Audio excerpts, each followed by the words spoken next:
Assalamualaikum warahmatullahi wabarakatuh. Saya Johari Fadli Jaunum, Prodi Sistem Informasi Universitas Mula Warman.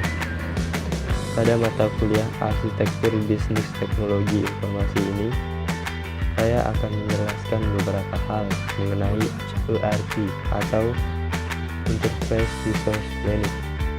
ERP terdiri dari 3 elemen penting. Yang pertama yaitu enterprise, yang berarti perusahaan, kemudian resource yang berarti sumber daya, dan planning yang berarti perencanaan. Dari ketiga elemen tersebut akan menentukan aspek perencanaan dan analisis sumber daya perusahaan seperti finansial, akuntansi, sumber daya manusia, rantai supply, dan sebagainya.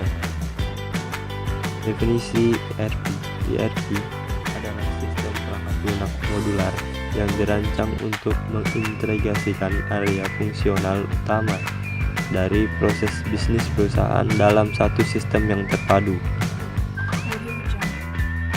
3 komponen kunci yang harus dimiliki oleh software ERP distribusi.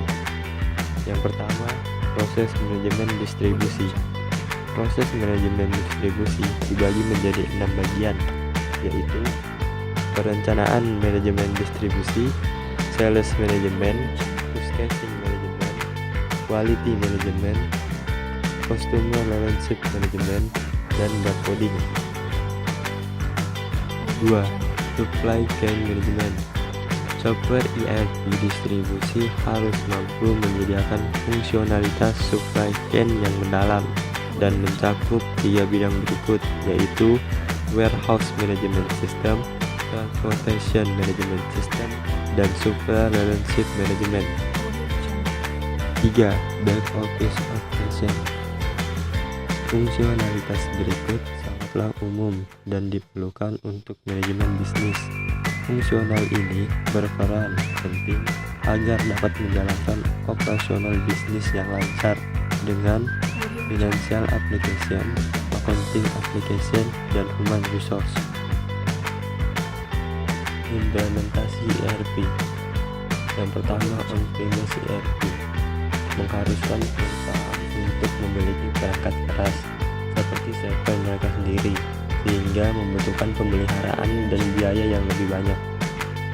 Yang kedua, cloud ERP tidak mengharuskan perusahaan untuk memiliki infrastruktur yang dibutuhkan untuk menyimpan data mereka, karena semuanya disimpan dalam cloud. Implementasi ERP ini membutuhkan biaya dan waktu tenaga yang lebih sedikit dibandingkan dengan ERP tradisional, sehingga banyak digunakan oleh usaha kecil dan menengah. Yang ketiga, hybrid ERP memungkinkan perusahaan untuk menjalankan perangkat lunak ERP mereka di bawah kendali mereka sendiri dengan menggunakan server sekaligus menyimpan sebagian data mereka di cloud. Berikut ialah beberapa kelebihan pada sistem ERP. Yang pertama, biaya manajemen dan biaya operasional berkurang. Pada biaya operasional dan manajemen selalu ada di setiap perusahaan dan juga berkaitan dengan laporan keuangan. Dan pada setiap perusahaan harus memangkas biaya manajemen dan biaya operasional agar tidak terlalu membebani perusahaan. Untuk software ERP ini bisa mengurangi dana dengan melalui sistem yang terintegrasi. 2. Bisnis dan akurasi data terintegrasi dengan baik. Pada sebuah perusahaan yang menggunakan ERP akan bisa melihat perubahan pada setiap modul karena pembaharuan yang akan terjadi bersifat real time.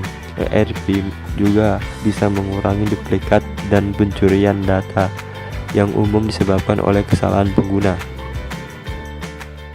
3. Produktivitas dan efisiensi meningkat. Adanya sistem ini akan meningkatkan pada sebuah perusahaan kegiatan harian pada perusahaan seperti order, manajemen keuangan, steering, dan penjualan hingga akuntansi juga akan berjalan dengan baik dan mudah. 4. Sebagai pendukung pengambilan keputusan. Sistem ERP mempunyai berbagai macam alat pendukung untuk mengambil sebuah keputusan seperti alat perencanaan dan alat lainnya. Pada penyajian untuk laporan keuangan pada sistem ini juga akan lebih mudah dan juga dapat diakses oleh pihak-pihak yang berkaitan tanpa batas waktu. Kegagalan dalam menjalankan ERP. Kegagalan terjadi karena memandang rendah kerumitan dari perencanaan, pengembangan, dan pelatihan.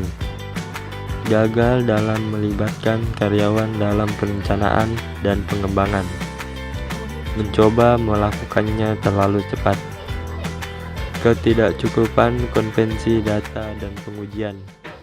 Pelatihan yang tidak efisien dan beberapa hal lainnya. Keterbatasan dalam menjalankan sistem ERP. Kompleksitas pemasangan, konfigurasi, dan pemeliharaan sistem meningkat sehingga membutuhkan staf TI khusus, perangkat keras, dan fasilitas jaringan. Konsolidasi perangkat keras, perangkat lunak, dan sumber daya TI bisa menjadi tidak praktis dan sulit untuk dicapai. Konversi dan transformasi data dari sistem lama ke sistem yang baru bisa menjadi proses yang sangat membosankan dan rumit.